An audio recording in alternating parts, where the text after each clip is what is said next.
Salut les taupiens! Vous le savez, on l'a suffisamment traité en vidéo ces derniers jours. En 2025, dans les parcs Disney, il y a assez peu de nouveautés, que ce soit à Disneyland Paris, mais dans le monde entier. Cela s'explique par une chose, c'est la présidence précédente de la Walt Disney Company, celle qui était occupée par Bob Chapek, notamment pendant la période de pandémie, cette époque-là où la Walt Disney Company a réorganisé ses investissements, priorisant à cette période sa plateforme de streaming Disney+.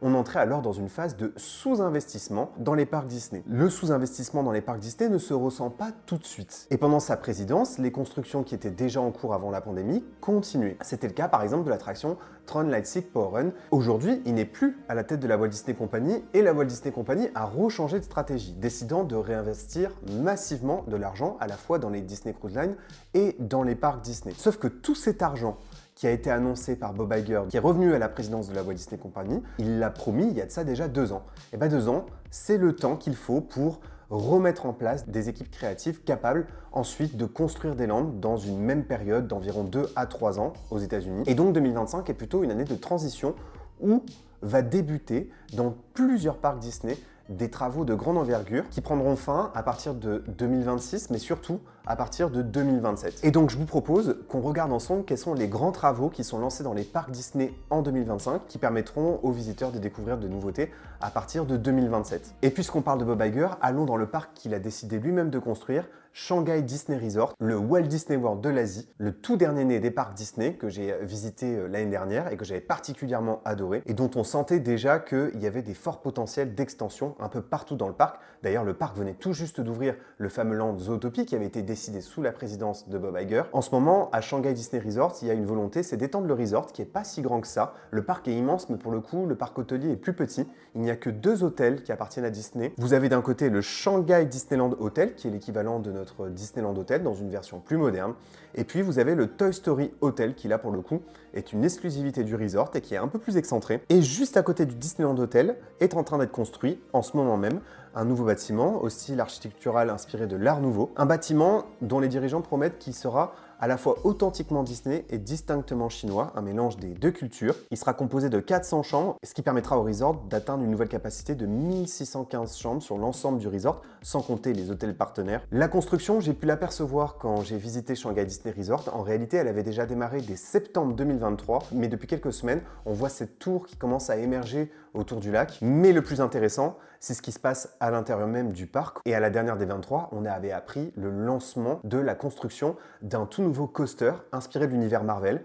Pour l'instant, à Shanghai Disney Resort, il n'y a pas de land Marvel, il n'y a pas de Avengers Campus. Vous avez une petite zone de rencontre avec les personnages Marvel et dans le Tomorrowland, il peut y avoir des happenings Marvel à condition que les personnages Disney aient disparu au moment où les happenings Marvel démarrent, mais il n'y avait pas encore de Avengers Campus. On ne sait pas vraiment si ce sera un Avengers Campus qui sera construit, mais il y aura la mise en avant d'une licence déjà très utilisée dans les parcs Disney en ce moment même et dans les Avengers Campus, c'est celle de Web et par extension en fait celle de Spider-Man. On va à la rencontre en fait des jeunes ingénieurs de la Worldwide Engineering Brigade et le train semble être sur des sortes de containers qui renferment probablement du matériel technologique et à nouveau d'ailleurs sur les concept art on aperçoit les fameux Spider-Bots. Il y a fort à parier que ce coaster et que cet univers soit très relié à celui du Avengers Campus à la fois californien et parisien. C'est clairement la même thématique. Là ce qui change c'est qu'il y a simplement qu'une seule attraction et surtout qu'il s'agit d'un coaster. Et forcément en voyant l'allure du coaster, en voyant un petit peu la thématique qui est appliquée, je ne peux pas m'empêcher de penser à Cosmic Rewind. Je ne sais pas si ce sera tout à fait les mêmes trains, la même complexité,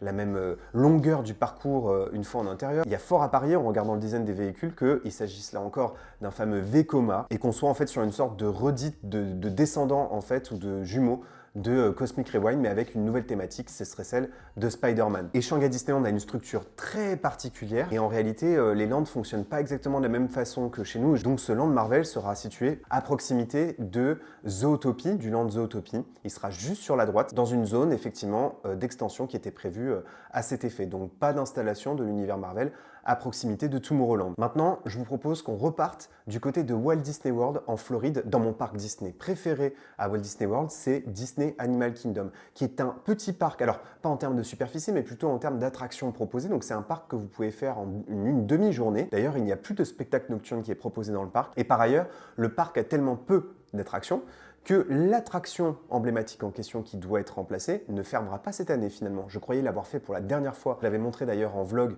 au moment où j'ai visité Walt Disney World l'été dernier. Eh bien en fait non, Dinosaur ne va pas fermer ses portes tout de suite, l'attraction reste ouverte. Pourquoi ils ont fait ce choix? Tout simplement pour maintenir l'offre de Disney Animal Kingdom à son maximum, alors même que Universal Epic Universe s'apprête à ouvrir ses portes en mai 2025. En revanche, ça ne les a pas empêchés ces derniers jours de fermer une partie de Dinoland. C'était ce land, vous savez que j'aimais pas trop. C'était pour parodier ces parcs d'attractions proches des autoroutes et des centres touristiques dans le centre américain. Et donc là, ce qui commence à faire du côté de Dinoland, c'est bien sûr la création de la toute première attraction Encanto, tiré du classique d'animation du même nom, qui sera probablement un dark ride, je pense même d'ailleurs un trackless, qui va nous emmener à l'intérieur même de la maison Madrigal à la découverte de toutes les chambres de la fratrie. Et l'élément principal de décor sera en fait la maison Madrigal, qui sera une partie à mon avis de la file d'attente et qu'on pourra vraiment admirer en extérieur. Et en fait, tout autour de la zone Encanto, c'est une zone sud-américaine qui s'installe, qui s'appelle donc Tropical Americas, donc l'Amérique des tropiques. Ce ne sera pas qu'une zone Encanto. Vous aurez aussi par exemple un flat ride qui sera avec une thématique plus générique. Vous aurez aussi un espace de restauration qui reprendra la thématique générale et générique du land. Et puis vous aurez, lorsqu'ils auront bien avancé du côté d'Encanto, vous aurez un moment la fermeture de Dinosaur, donc probablement à la fin de cette année, pour une rethématisation sur l'univers d'Indiana Jones. C'est en fait une sorte de réplique de Indiana Jones Adventure, bien que le parcours, les décors ne seront pas tout à fait les mêmes. En fait, ils vont probablement d'ailleurs pas trop toucher en fait au tracé de Dinosaur, mais y inclure les décors de Indiana Jones Adventure, ce qui en fera donc une version atypique des parcs Disney, puisqu'Indiana Jones Adventure, qui existe à Tokyo et en Californie, a un tracé très particulier, un univers très particulier. En fait, ils vont devoir s'accommoder des contraintes du tracé original pour recréer une histoire qui sera vraisemblablement un peu différente. En tout cas, le tracé, les décors ne seront pas totalement identiques. Et maintenant, direction la Californie, le Avengers Campus. Vous savez, les Avengers Campus, que ce soit le californien, le parisien et même Stark Expo à Hong Kong Disneyland, sont des petits lands, mais qui ont été conçus de cette façon pour les actualiser et les agrandir au fur et à mesure. Là où Star Wars Galaxy's Edge était trop gros et pas assez rentable au départ, Avengers Campus, c'est dès le départ très petit, mais petit à petit, ça peut s'étendre en fonction de l'actualité Marvel. C'est une autre façon de concevoir les lands Disney. Et à Disney California Adventure, ça y est, les travaux débutent cette année pour l'extension, la première extension majeure d'un Avengers Campus dans le monde.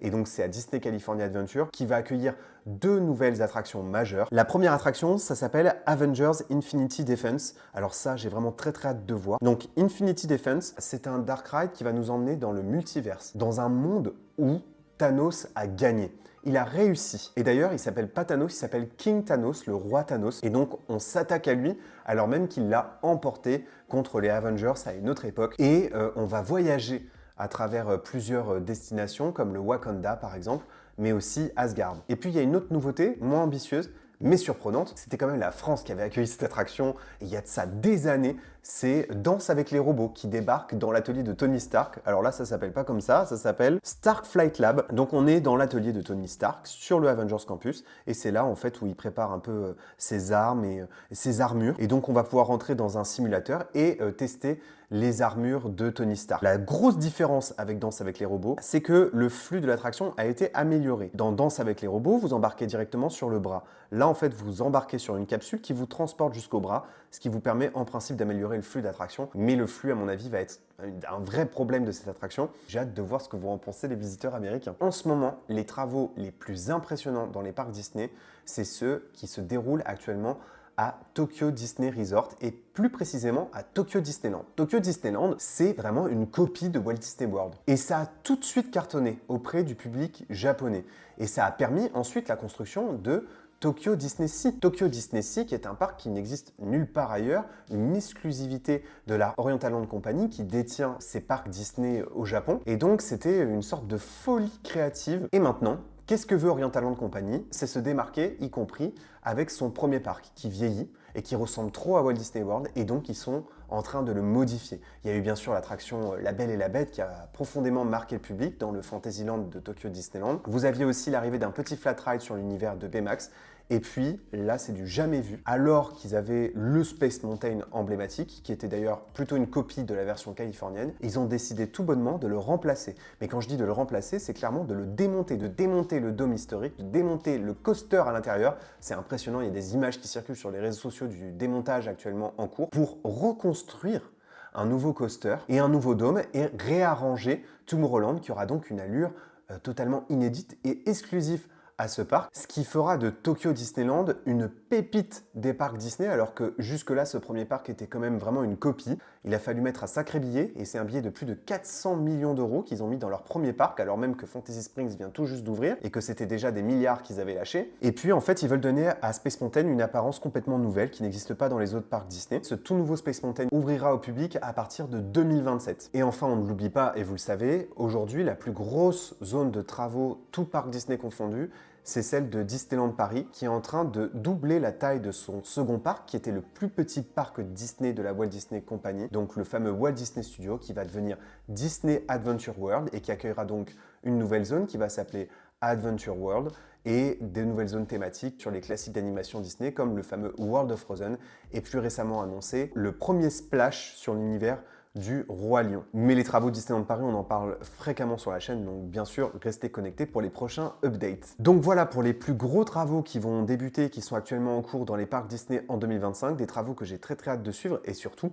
des attractions que j'ai vraiment un jour aussi très hâte de découvrir avec vous sur la chaîne. Merci d'avoir regardé cette vidéo les Taupiens, n'oubliez pas que vos rêves sont éternels. Bye!